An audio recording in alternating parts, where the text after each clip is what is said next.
Hello. Well, hello, Millie. Happy Friday. Happy Friday and happy Lunar New Year. Oh, that's an exciting bonus to this Friday. It sure is. Did you know it is the year of the ox? I did not. Yeah, which is technically, at least according to Asian tradition, they see the ox as the animal that is hardworking, determined, and highly dependable, which I think explains exquisitely to a T Move to Amend and all of us and all of those who are helping us. Don't you think?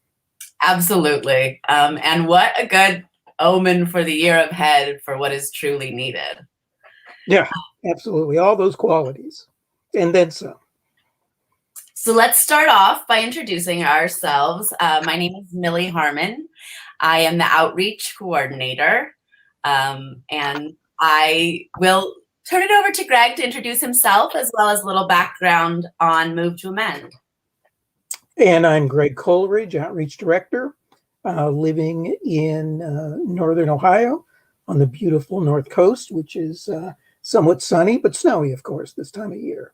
And for those of you who are not familiar with this outfit called Move to Amend, we are a coalition of hundreds of thousands of individuals and several hundred organizations who endorse our mission, which is to bring about social and economic justice and political justice to end corporate rule. Our goal is to pass the We the People, what we call the We the People Amendment, to end big money in politics and get corporations out of our society, out of our lives, out of our governing. And an important role and route to doing that is to be involved in movement building, to build from the grassroots, to be authentically inclusive and diverse, to focus on oppressions in all of their forms, and to be extremely involved in sort of what we're doing here today, political education, economic education, social change education, and lastly, to be really dedicated strongly and ambitiously into being both politically and economically independent, financially, politically, across the board.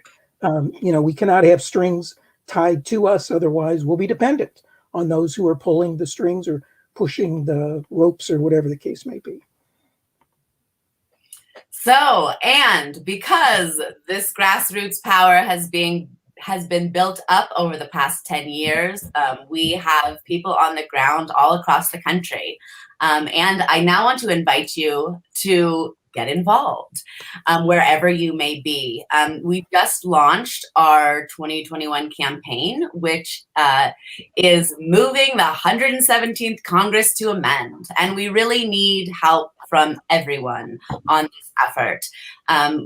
Our reps need to hear from their constituents that they want the We the People Amendment introduced. And again, this is the only 28th Amendment proposal that addresses both corporate personhood and money as speech. A lot of other groups out there just working on the getting money out of politics issue, which as we will dive into deeper, is just the tip of the iceberg in terms of corporate rights. And when we really start to, peel back the onion and look at how are the many ways that corporate rule is affecting us, it goes a lot deeper. So Alfonso put the link in our screen, movetoamend.org, 117 campaign. Please visit this right now, sign up. You can help us in several ways. By just calling, emailing, and nagging your congressperson. And the other one is to actually participate in a lobby meeting. We have 100 targets. Our goal is 100 co-sponsors by the end of March. So we need everybody's help making phone calls, getting a hold of them. And then again, if you so would like to participate in a lobby meeting. And as I came in to Move to Amend, I had very little lobby experience and have to tell you, it's one of the most empowering things. Why nobody told me in elementary school that it was my duty and responsibility, not only my, ability to go and demand, the things that we want and need from our representatives. Who work for us. Just remember that. Right. That's right. They do. We put them there. So let's keep them, actually beholden to us, or in the way that we can. So Greg, what has happened this week? How shall we start it? The big word on the top of everybody's tongue, which is impeach. Impeachment. Well, there's just so much going on. A lot of it is, of course, repetitious. We get it. Why sometimes you have to say the same thing 50 times before some of it registers. But, there's a few takeaways, I think, that overlaps to what it is we're trying to do and promote. They, like us, are trying to promote democracy.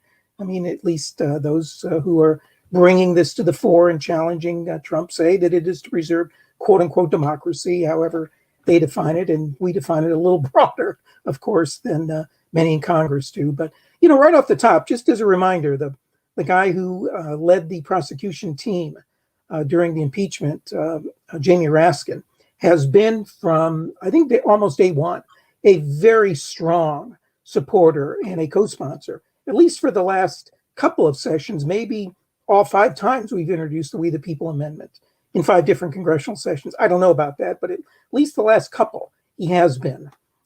He's maybe the foremost constitutional legal expert in Congress, so he gets it. He understands it. He thinks what we're doing is legit and that this amendment, the wording of it, is credible, is important. Whether it's doable or not is up to us, right, to build a movement to make it. But he's a real good guy, as he has demonstrated his knowledge, his constitutional acumen, and he certainly believes in what we're doing. So just sort of a side note, but also important, I think, undergirding. I think one of the takeaways in looking all of this and what's going on is, there is obviously the people who have been involved in the insurrection believe in their own sort of demented way, right, that they are promoting, trying to protect democracy and using all of these strategies and tactics to promote it, right? The insurrection, the rally, the marching to the White House and the like. And, some of those tactics, not the violent parts, but some of those are things that right protest movements have done since day one. I think, though, it's important to understand the distinction between what the violent coup insurrectionist mob behavior is all about and what those of us who are working for real democracy are trying to accomplish.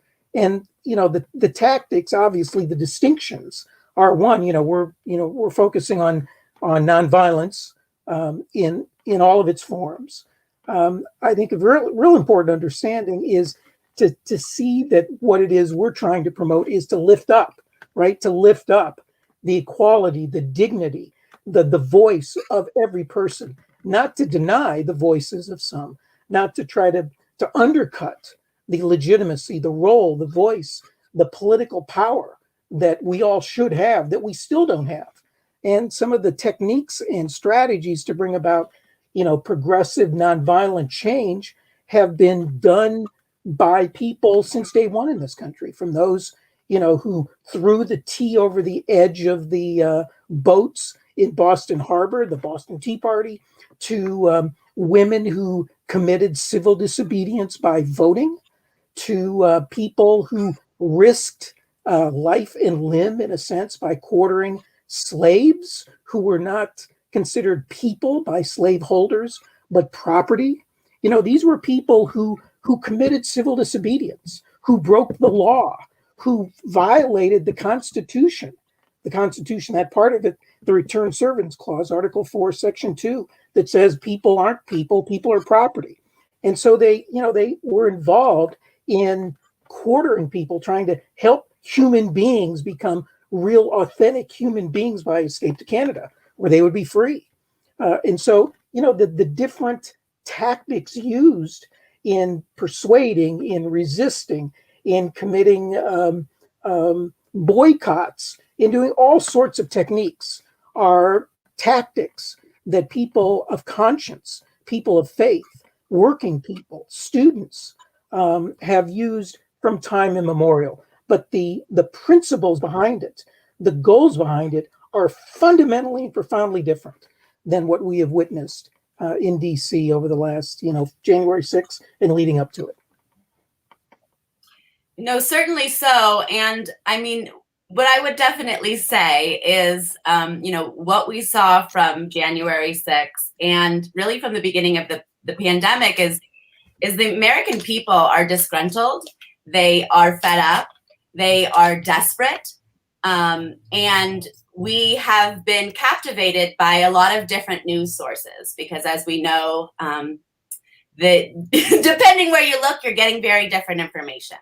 And I think that has been very captivating to a lot of folks who are searching, looking for hope, for change, but are also really critically looking at our flawed systems and institutions in a new light. And I mean, I'm here in rural Arizona, so a lot of my neighbors are on the right. And so when we talk about, what's going on right now, we can agree on some things. We can agree on that systems aren't working. We can even start to examine voting rights and the systems of how those are counted and how we register and why is that so different. So I think that there's some really terrifying things coming out of this, but I think that there's a real honest critique that, we need to keep the pressure on and the education around, how change can actually serve us and how we can do that in a non-violent way that actually addresses systemic racism, white supremacy, and things that are being, very much not talked about on the right. Well, and one of the other, arenas in our society, institutions that, both left and right have found problematic in all of this has been social media. Media in general, of course, corporate media in general, right? Which is in the business first and foremost to sell their wares. And secondarily, if not tertiarily, it's to report, quote unquote, the news or the truth or whatever you want to call it. But these institutions have completely what's considered in our society to be sort of the fourth branch of government or the fourth estate has wholly failed us. And social media in particular over the last 10 years, the advent of Facebook and Twitter in particular has just, taken to another dimension the disinformation and the propaganda and, the sensationalism. Because sensationalism sells, and the polarization is profitable, and so the more that these avenues and arenas can draw people to their private corporate property, where we have no rights once we're on their terrain, they then, once they capture us and try to make us addicted to their stuff, they then, as Facebook did, right alongside peddling a lot of this disinformation, they were, peddling ads for body armor and other sort of stuff that, of course, people who would be into insurrections would love to just purchase and wear and utilize. So it's just all about profit over principle. And I think that this is really important to keep in mind as we are going through this impeachment process and we are trying to, hold people accountable that incited this insurrection. And people, those that are accountable include social media companies that have absolutely sensationalized, divided, all to their benefit, right? They not only are making money from these targeted ads that often carry people into a more extremist viewpoint. They also make money off of the data that they're gaining from us and selling that to who? To obviously political parties, to different, lobbyist groups. This is all information that is being used against us and used to incite us. And so when we're looking for blame, when we're talking about, it is our responsibility to go through this impeachment process because, this a safe transition, a peaceful transition of power is something that us in America really actually have a lot of pride in. We also need to examine the other people at play, the giant corporations at play that are benefiting from the violence, the disruption, and the continuation of it as well. Yeah, absolutely. And just remember when they use the algorithms to snoop on us, we don't have any Fourth Amendment rights, do we? Once we're on their terrain, this is the thing. The Bill of Rights only applies to public property, to public arenas, to the commons, if you will. Once you step foot on tangible corporate property or electronic, like these social mediums, out goes the Bill of Rights, and they can snoop on us and do whatever they want with that information, use it against us or sell it. But when it comes to trying to get Fourth Amendment, search and seizure rights that we have, that we're trying to make sure they uphold, to make sure that on corporate property, workers are protected or environment protected, consumers are protected. Oh, then they claim Fourth Amendment search and seizure protections that we can't come onto their property. So it's just, another example of the hypocrisy, the double standards of who has rights and what doesn't. And we've seen cases recently that when people actually try to say that, this is my information, you don't have a right to it, then the corporations go ahead and say, no, you're infringing upon our rights. And of course, if we had the same constitutional rights and we go to court and they have huge masses of money and the precedent to back them up, who's going to win? Yeah, that's right. It's an unfair political playing field and judicial playing field. It was sort of set up that way, and it's worked beautifully for their ends. And that's why we're trying to change the rules of the game, because those rules have always been weighted against the privileged and the propertied few.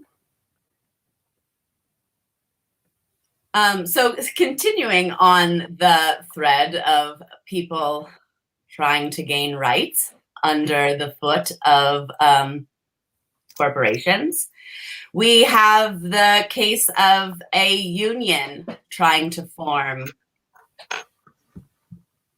It would be right, the first union forming out within an Amazon warehouse in Alabama. Right. And what happened? Tell us some of the tricks that these nasty players are trying. Oh, okay. Well, this would be, in fact, be a historic effort at unionization in the South, the first ever unionization of an Amazon facility. It's hard enough to unionize any facility in the South, given the labor laws, that again, the thumb is placed on the side of the companies and not on the side of workers and organized workers. But 5,800 employees of this Amazon, giant warehouse in Alabama, of all places, is trying to unionize. They've been at it for a while, doing a lot of education, prompted by unfair labor conditions, unjust, dangerous, so issues around safety and health, as well as surveillance, snooping, on their speech and doings. And then there's the issue, as there always is in big factories, of trying to speed up, right, the assembly lines for greater, quote unquote, productivity, to make more money, to exploit labor workers even more. And so those are some of the issues behind this unionization. But in comes a guy named Russell Brown. Russell Brown being an expert at union busting. His job and specialty is to prevent the unionization or organization of working people in plants. He has a whole history, sort of a lauded background in trying to prevent the unionization of plants, big plants around the country. So here he comes in being paid nice little amount of $3,200 plus expenses per day to work on behalf of Amazon to try to thwart this unionized effort. And, it should be said that most companies, big companies, don't even need guys like Russell Brown, because again, because of the innate givens of the differences in rights and powers that corporations have in our society versus people on corporate property, it's easy, and why, and it's why it's so hard to unionize, because on corporate property, corporations and corporate employees, management, they can all day encourage workers not to unionize and do education and try to, organize against this. But workers, they have no First Amendment free speech rights, First Amendment assembly rights, First Amendment organizing rights, none of those rights or any other rights, basically on corporate property. So they are when they are on the job, at a distinct disadvantage. And then the outfit, the federal supposed to be arbiter of trying to make sure that labor unionization elections are free and fair is the NLRB, National Labor Relations Board, which under some administrations have been, not a complete sellout, but even under the best of cases is pretty weak and watered down. And so they've not really done their job of due diligence of being sort of a judge, a referee. They're weak, they're toothless. And so these companies are able to kind of get away with trying to intimidate, with trying to threaten job loss. And that's what's gone on. And so the Russell Browns of the world are just incredibly scary. I mean, it's scary on the level in person where they call you into a tiny room, they tell you lies, they scan your badge, they threaten your job, they threaten your wages as they are, and the benefits you already have. But then now there's this other layer, because so much of the organizing for this labor union has occurred online, that now they're using these tactics very much also against people, sending out mass texts with, misinformation, more lies and threats.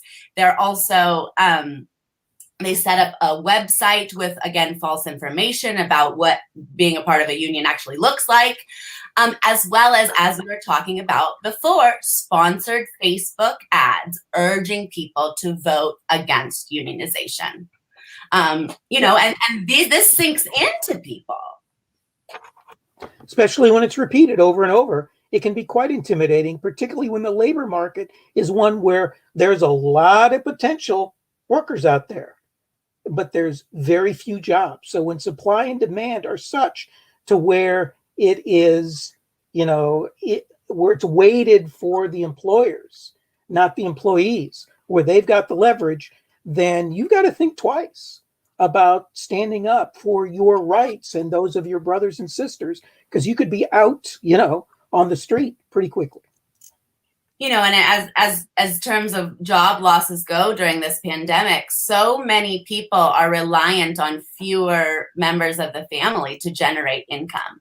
And so the risk goes up even higher. Right. That's right. But nevertheless, these are, we've deemed these individuals to be sort of as part of the essential workforce. So they're very important to pay attention to, very important to support.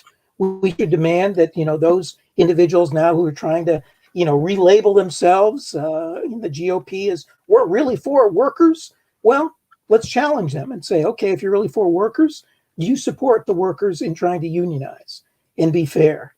Our laws in this country say if you have 4 or 5 people, you come together, you go to the Secretary of State's office, pay a couple $100, and voila, you become a corporation. But to become a union in a company, you can't do, it's not nearly as easy. The hoops, the hurdles are much higher, are much more numerous, much more difficult. And there's this blockages in between. When a group of people want to form a corporation, you don't have the kind of pushback that at least there used to be out there at one time through the public arena of the charter being a corporate, a way to sort of define what a corporation does. For the most part, all that's by the wayside. But if you want to form a union, you can have 100 people that want to do that. But, you've got this pushback coming from your employers that are using every trick in the book, all those that you've mentioned, and many more, to try to thwart you from having your ability to be deemed a unitary actor to try to collectively bargain for your collective rights. Totally unfair. Well, moving on to more injustice. Let's talk a little bit about food insecurity and the consolidation by corporations in that regard. Yeah, just before leaving that, I just want to say one thing, that there are a number of people in the labor movement, both in the past and more recently, who have said, we need to sort of rethink the 13th Amendment to the Constitution. 13th Amendment, of course, one of the post-Civil War that abolished slavery. And they said, wait a second, in many environments, workers are slaves, they're indentured servants, because they don't come to the job sort of as an equal player, particularly in recessions or depressions. We're sort of it's a pretty unfair bargaining position. We'll take any job out there. And so, many have claimed that the 13th Amendment to abolish slavery should also abolish sort of wage slavery and give greater rights to working people, and should be expanded upon. So that's sort of an interesting thread that at least some in labor are sort of thinking about, that goes beyond just more statutory stuff, more legal, more laws, into constitutional rights of working people, and using as a bedrock the 13th Amendment. So just something out there that we'll see where it goes, but something certainly I think that Move to Mend would want to support. No, and I think that it's particularly important right now as we see the rise of contract jobs and these non-employee types that are increasingly getting stripped of every consideration. We saw, I forget the name of the proposition, but just last year in California, which, they champion themselves as very, very progressive, but they managed to strip away the existing benefits and, not even benefits. It's just considerations of an employee for all of their contractors, for, Uber and Lyft, all sunk in just billions of dollars into a campaign. So I think that, I think we're going to have to continue the conversation of labor rights, and should that be protected underneath our Constitution?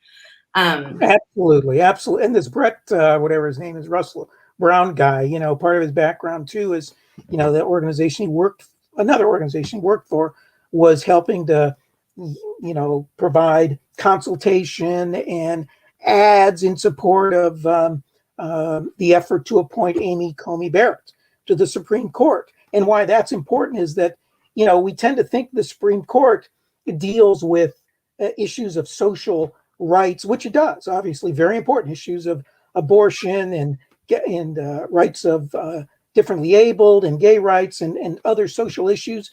But the truth of the matter is, most of the cases, a majority of the cases the Supreme Court year in and year out deals with has to do with basically the powers of business over the environment, business over workers, businesses over communities, businesses over, the ability to be controlled by the public in any way. It's about sort of corporate power in one way, shape, or form. So it makes perfect sense that the Russell Browns of the world would be part and parcel of those efforts to try to game the system, to have Supreme Court justices that, bottom line, whatever their social issues are, just as important is to make sure that they are pro-corporate.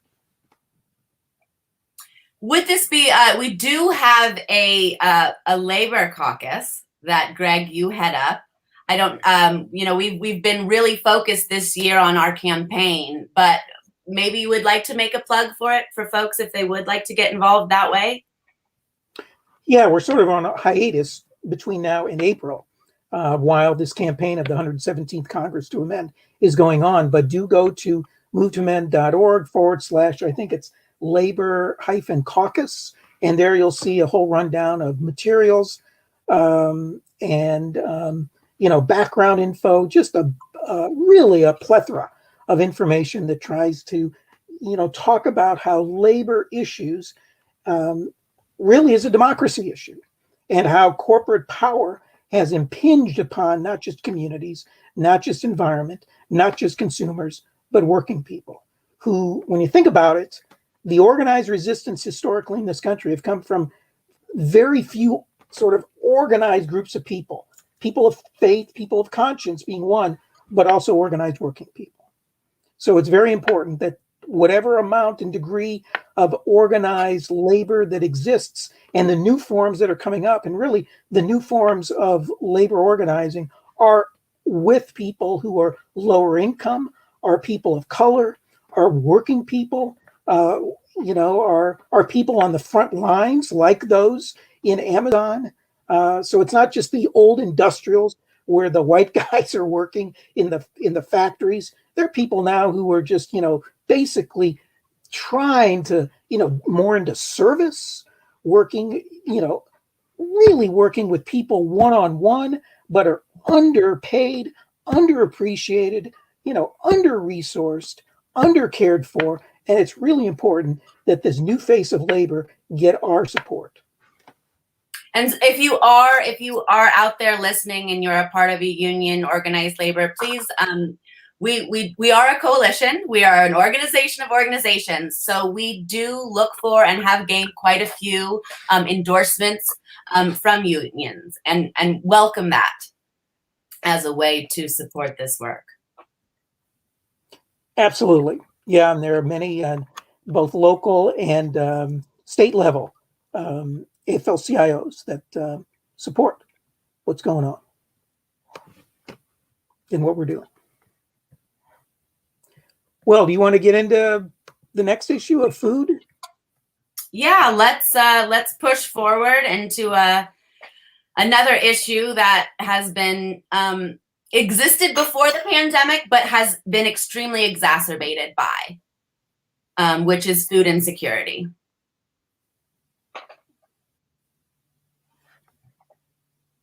And I'll just say, I guess I'll start us out with some numbers, Yeah, which Feeding America, a nationwide network of food banks, estimates that up to 50 billion people, including 17 million children, may currently be experiencing food insecurity. Nationwide demand at food banks grew by 48% during the first half of 2020. Yeah, and we probably all know people who, I sure do, who have really been hurting during this whole period. And, coinciding with this horrific increased need for affordable and accessible food is the reality associated with the price and the concentration of food that is directly consistent with and coincides with the concentration of food manufacturers, distributors, and retail merchants. You've just seen this oligopoly, this monopoly or oligopoly altogether that has just raged, has gone on in almost every field, but maybe more intensely in the food field. And, if you think about it, food is rather important to survive, right? In our society, you can sort of do without some things, but it's hard to survive without food, water, and some other basic necessities. So the concentration of power in the food and agriculture industry is just extremely not only dangerous for our own health, but dangerous for our democracy. And you're just seeing in field after field, in arena after arena, of smaller and smaller numbers of players in dairy, in just every kind of food production, in cereal, in grains, in soy, and just across the board. And even in the retail, to where the Walmarts have become so large and so important and so powerful that they can dictate the kind of products they want, the quality and the price. That's power. And so, it's very important as we think about this in terms of nutrition and all the that we think about not just the price, but how the price is connected to the concentration, and how the concentration is connected to not just economic power and being able to set the price, high price, to make profit, but concentration of power. No, I mean, to touch on price too, it went up about 5 in the average American home. The price of food went up about 5.6% from June of 2019 to June of 2020, which is like the biggest spike since the mid 70s. So when you have that power to, they have done it. We have all, and we've had no choice. And what a time to raise prices when there's a homeless, there's a housing crisis. People don't have work. Most amount of people on unemployment than in years. So I certainly would, highlight that as well. And also in communities like my own, where it's rural, we don't have public transportation.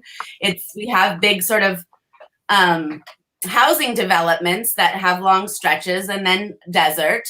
And we, have the grocery stores are concentrated within one side of town. And so if you don't have transportation and you're on the other side of town, what is your choice? So what they have done in the last few years is, in the last 2 years in this town, they've built 2 ginormous gas station mini marts on the other side of town, on the opposite end of where the grocery store is, where they're charging, $5 for a gallon of milk, exorbitant prices. They don't stock vegetables. They don't have fresh foods. And so the choice that you have to make as somebody with limited time, limited funds, and possibly no transportation is, maybe you're going to go to the mini mart with the more expensive food, because that's what, you're able to do at that point. And they know that. It's not like the planning and, they weren't looking ahead at the planning and zoning of the town to see that this was happening. So it's another strategy. Exactly is. And, one article that is sort of prompting this whole issue speaks to the need about having a more equitable food system. And that the authors of this piece say that it's directly connected. An equitable food system in providing both quality and affordable food is directly connected toward an equitable distribution of power. And, it needs to be said that, the agribusinesses out there are as large as they are because they have wielded both economic and political power. It should be said, and here is a direct connection to what it is we're trying to do in getting rid of corporate, not just sort of power, but rights, because there have been throughout, not all that long ago, the last couple of generations, in I think 9 different states in the Midwest, like Nebraska, the Dakotas, Iowa, all those radical bastions out there, right, have passed statewide initiatives that have said you can only work the land if you own the land, basically trying to give preference to family farms. And each time those have been challenged, maybe if not right away, but not long thereafter, as discriminatory, either under the 14th Amendment or the Commerce Clause of the Constitution, that they say applies to them, these corporate agribusinesses. You are discriminating against us big guys to support the small family farmer. And the courts have gone along with them. So, the small family farm, and it should be said, I can't remember the name of the group, but the National Family Farm, of family farmer organizations have supports Move to Amend. So if you are from a rural area, this is not just what we're trying to do, a rural area or an urban area that only affects big city people. This is fundamentally a rural issue. And democracy and small d, this is one of the intersections around food and around farms, family farms, and the right to be able to grow your own food without being invaded with all kinds of, bovine growth hormones that are flying from, one side of the road to the other. It's so important that we maintain the ability to grow our own food and do it in a decentralized, small d democratic and sustainable and healthy way.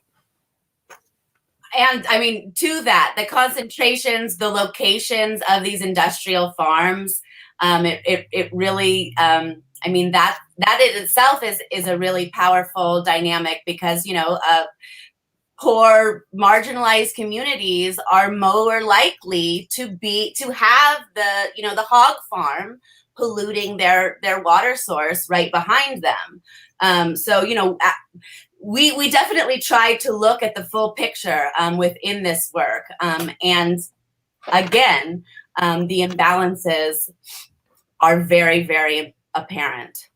Yeah. What's cool about one of the trends going on that was mentioned in this article is how in urban areas there is now just this resurgence as the deindustrialization has occurred. You know, there's huge swaths of land in urban, you know, sort of Midwestern cities. I'm, you know, living just outside of Cleveland, huge areas of Cleveland. The article that, you know, that we were looking at talks about Detroit back in 2010 during the U.S. Social Forum that brought together, you know, thousands of people to talk about bringing about a more democratic world. We had a chance to go around. You know, there's these huge tracts of land in Detroit that have been taken over by young people that have homes, you know, huge mansions where the auto barons used to live, that they've, you know, squatted on. And the city of Detroit has passed laws saying, look, if you squat but you paid the taxes after so many years, you can own it. That was, you know, in 2010. I don't know if it still exists, but a lot of younger people were sort of living in community and farming. And the kind of stuff is just incredible, not just, you know, agricultural products, but raising chickens, turkeys. And it's just to see sort of the contrast in the shadows of Greek village or Greek town, whatever that is, in Detroit, which is where all the casinos are. And I mean, literally, there's the lights of those casinos flashing from a quarter mile away from where these farms are, inner city farms. So, you know, that's the flip side of this, is there's some experimentation going on, some ways to bring food close to where it is needed. And that kind of experimentation is happening more and more in people's backyards, as well as, you know, in places that have larger tracts of land. We're going to see more of that, and it needs to happen. Before we leave the issue of food, I think it is worth also bringing up that with schools closed for so many people, that is for many, many folks actually where their children get 2 meals a day, and are quite dependent on that. And as we've seen those programs, you know, they're not available since the schools aren't open. There is no breakfast and lunch provided. That is having an additional huge impact on folks. And, you know, that's not even getting into, you know, the USDA's connection there and how much money they get and why are they responsible for feeding our children. But just to say that it is a huge, huge issue, that we have created a society that is dependent on our school systems to feed our kids.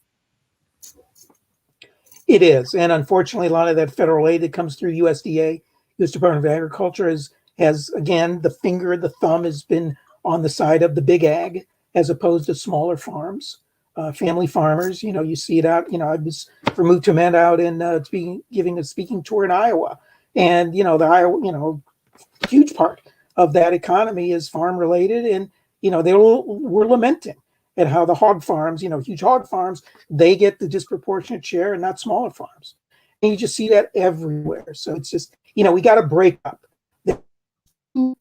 too a concentration of industry. And so, you know, there is some legislative and regulatory things that need to happen to break up the concentration. You know, that one time there was a sugar trust that was broken up. There were other forms of trusts in the agricultural arena that were broken up.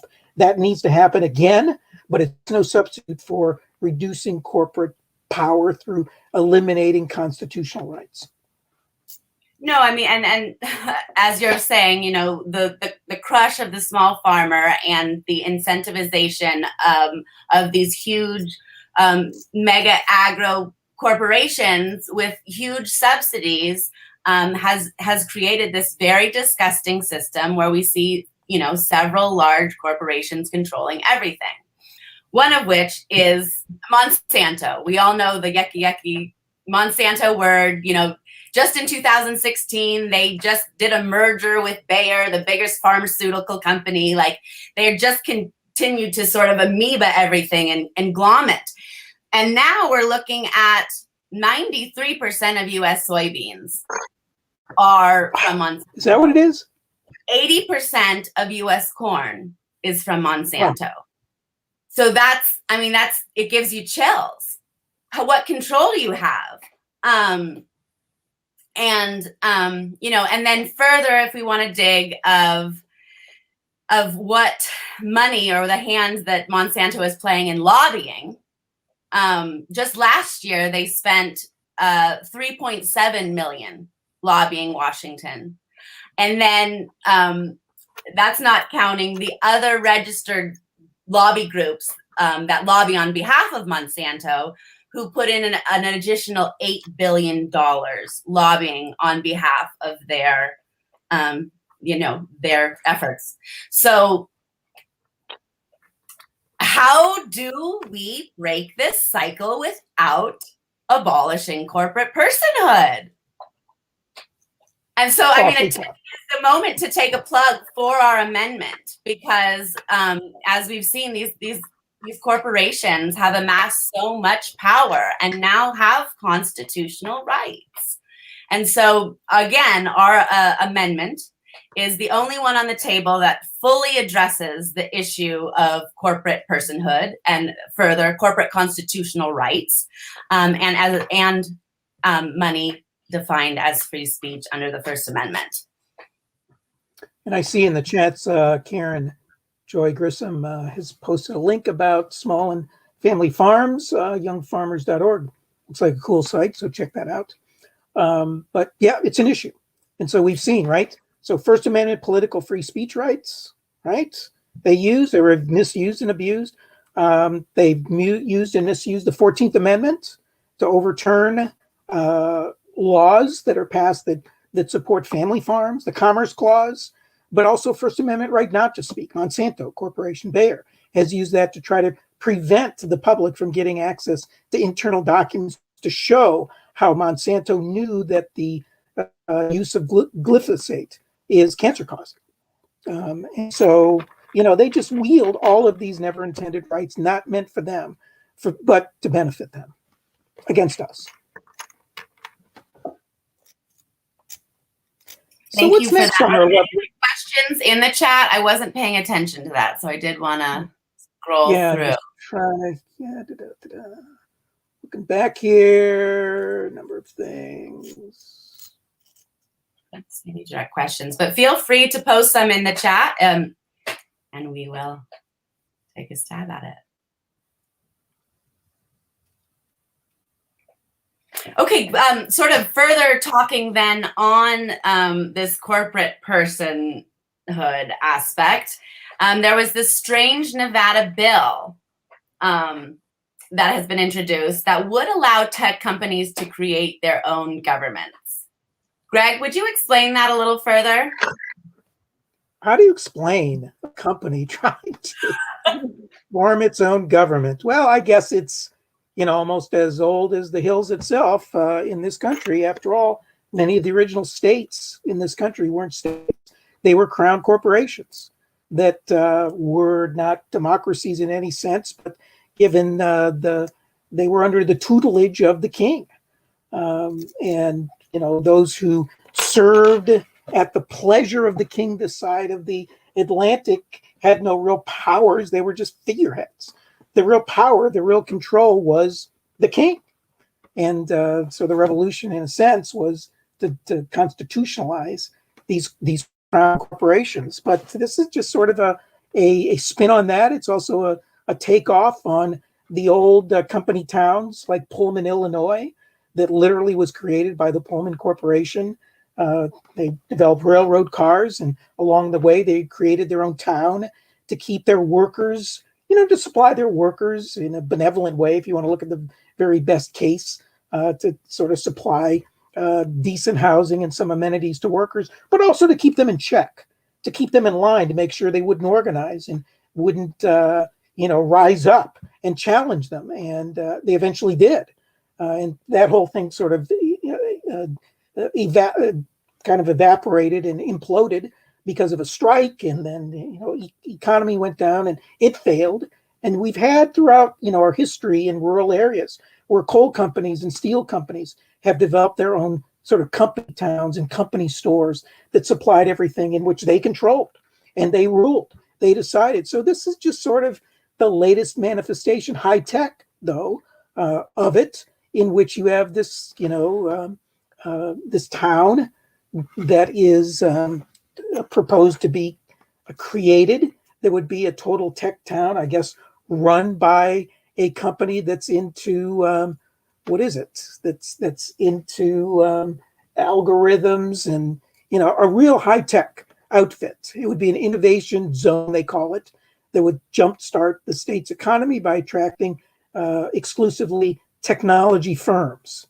The zones would permit companies with large areas of land to form governments that would have the same authority as counties, including the ability to raise taxes, form school districts, which of course imply, the textbooks, and what they would be taught would be controlled by the company. How about that? Our resources are already so much provided by these companies. Right. Provide alternative government, it'd be an alternative local government. They provide government services. They'd rule the courts. Basically what this is it's sort of, kind of getting rid of the middleman, if you will, elected officials that companies already, to a great extent, in many cases, do influence by buying, renting, leasing, or retaining through campaign contributions. Let's just get rid of them. Let's just run it ourselves. And that's in essence what they're trying to do with a straight face by doing this. So it's just a bizarre concept, but is it not just sort of the logical extension of the direction we're heading in unless we stop it?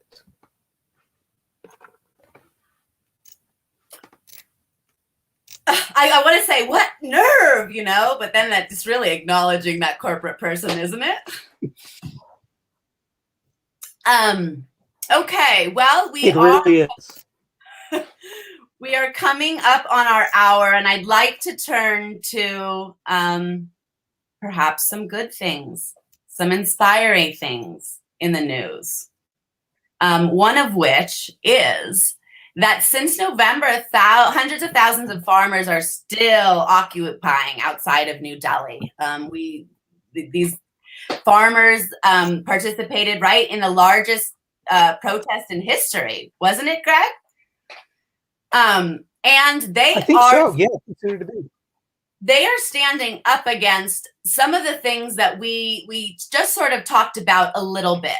Some of the trends in agriculture that privatization and a free market have left us with. And so maybe you want to talk a little bit more about that, Greg. Well, I mean, spent a lot of time talking about, but just sort of the corporatization, the international efforts by the IMF and the World Bank to just sort of get their fangs into every country imaginable by using the lever of loans. And so just as we become dependent, right, on whoever gives us loans, that's how they make dependent countries. And so, there's just been historically a resistance by the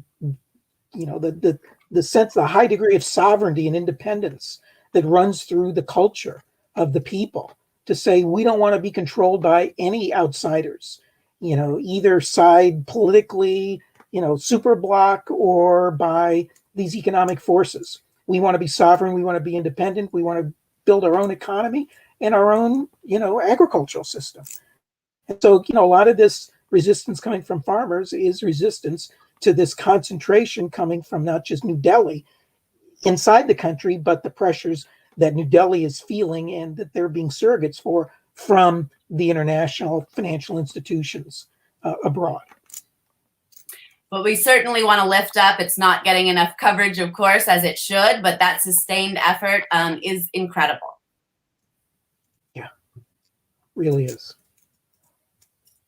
I think you had made note of a couple other things. Yeah, one thing that I think is important is, let's just sort of take this as February, it's Black History Month. And, I know there's been every year the issue of, you know, what do we think about that? Implied in Black History Month is that we ignore Black history for the other 11 months, right? And so, people a number of people, African American friends and associates that I know have somewhat had a mixed feeling about it, but always, in many cases celebrate it. But, I just feel that every year, and maybe this year because of what happened last summer with George Floyd and all, with the awareness, much greater awareness of not just the history, not just sort of looking at the lives of African American people, through their eyes of what they've gone through historically in terms of oppression, just greater appreciation of the culture, of the history. We're seeing more diversity than ever in media, in entertainment, everywhere. And so, there's just this evolution going on. I think that is very positive, in much greater awareness, much greater appreciation for everything having to do with the lives of people of color in this country. And I think it's part of this paradigm shift that's going on, and it's all to the good. There's always, of course, going to be a backlash. So, in part, what we're seeing with the insurrection is part of that, no question. But I just don't think this can be stopped.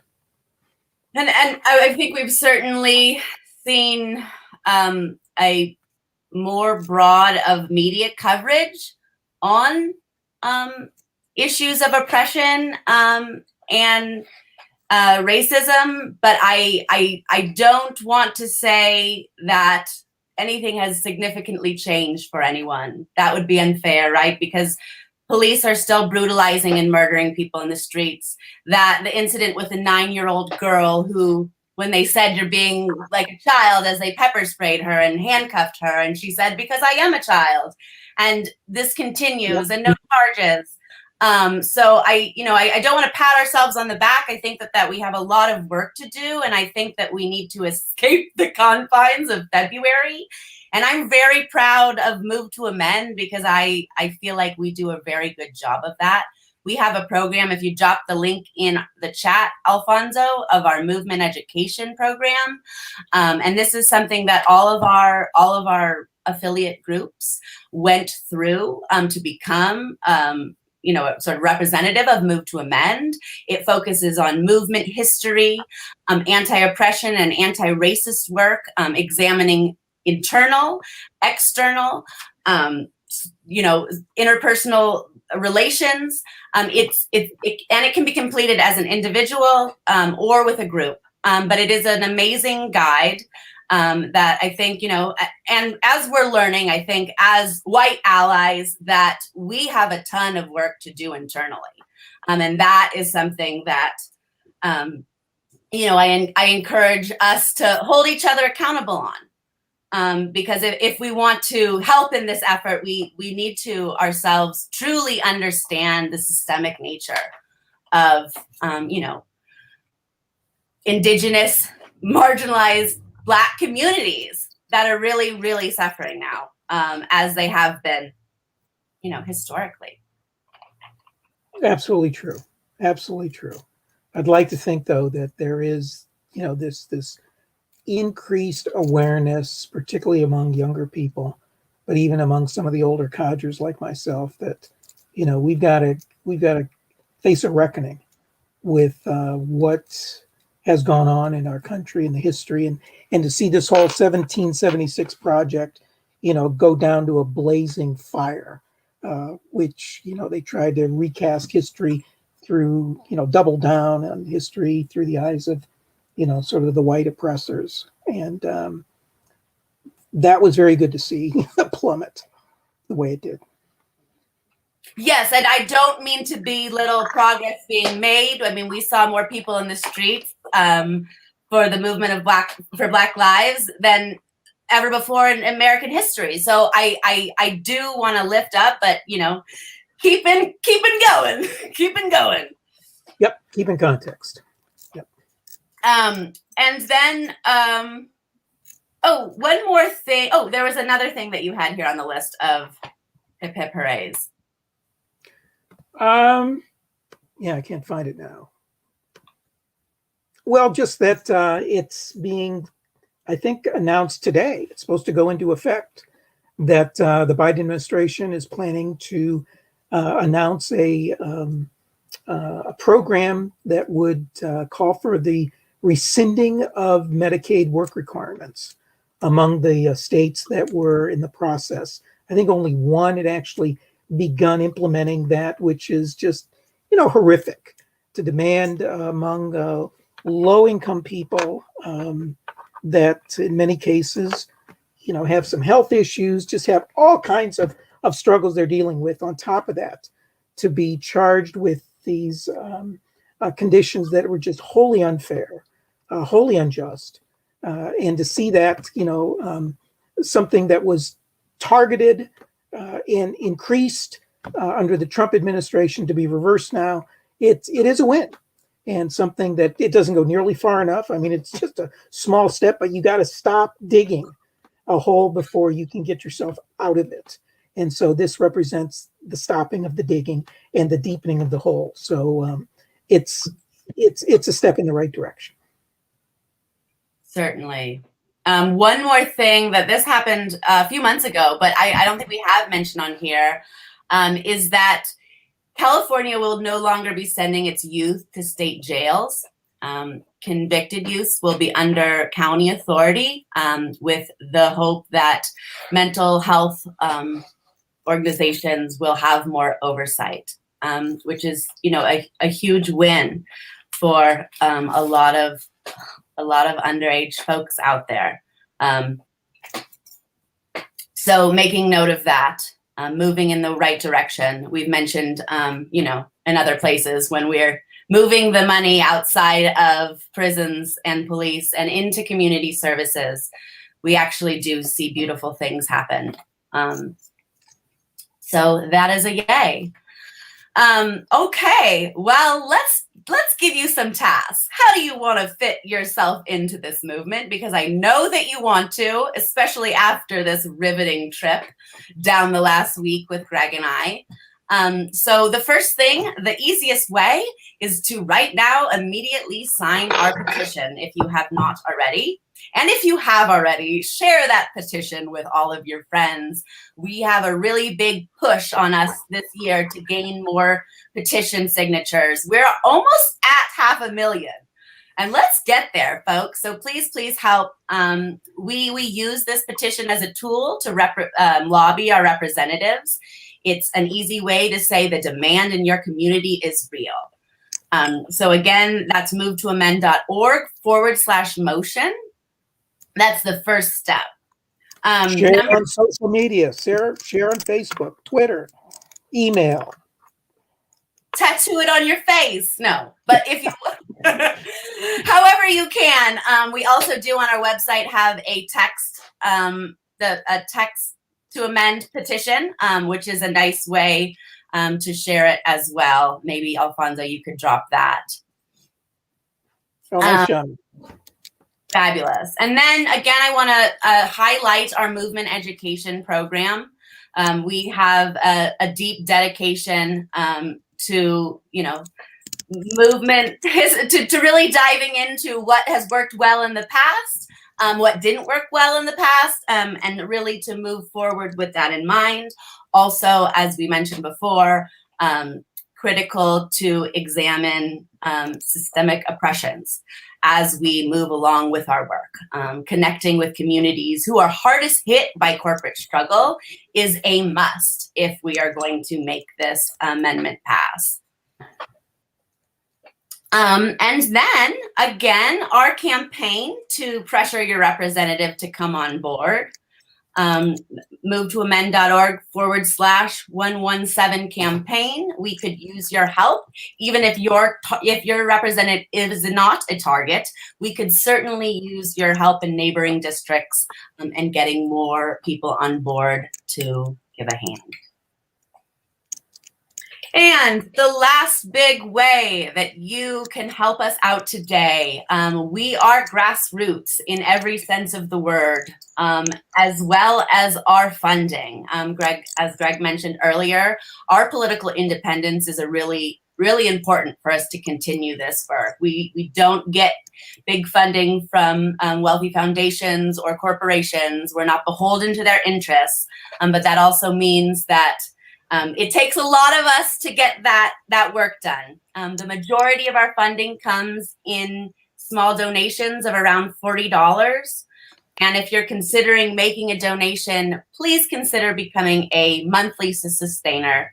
I give $5 a month as a staff person, but reoccurring donations actually allow us to budget and plan ahead and strategize. And whatever you can manage. A lot of people give $28 a month for the 28th Amendment, but you can sign up as a reoccurring donor or to make a one-time donation at movetoamend.org/donate. You could also, I guess, give $117 a month for the 117th campaign. How about that? Yes, no, so it certainly takes all of us giving whatever we can when we can. So, please share this opportunity with others, share the petition, share our donate link. We all play a really big role in this. Indeed. I noticed a couple comments. Karen mentioned about other company towns like Ludlow. That's true. So, forced miners and families there. Horrible attack that occurred there. Just desecration of people. And some other things about the comment of, we still don't know the reasons, do we, why George Floyd was killed. A lot of injustice still needing to occur to be reconciled. So just wanted to give a special shout out to Alfonso, who works behind the scenes. He's had some issues with his family, health issues, and also really do appreciate you, Alfonso, and being with us and doing this here today, under duress. So thank you so much. I mean, he makes it all happen. The fancy music, our little faces coming at you on this screen, the links, all of it. Thank you so much, Alfonso. We certainly could not do this without you. And I encourage you to come back next week. This is a weekly program. Greg, who is on next week? I have not a clue. Well, they're going to be good. That we can tell. Oh, there we go. All right, Caitlin's Caitlin and George Friday, both founding members, really spicy takes. I hope you can join us next week. Same time, 12 p.m. Pacific, 3 p.m. Eastern. All right. It may not be a new year, a lunar new year, but you know what? We'll still be working in the spirit of the ox at that time. Hardworking, dedicated, and just go get them. So join us if you already aren't. And thanks to all of you. Take care. Thanks.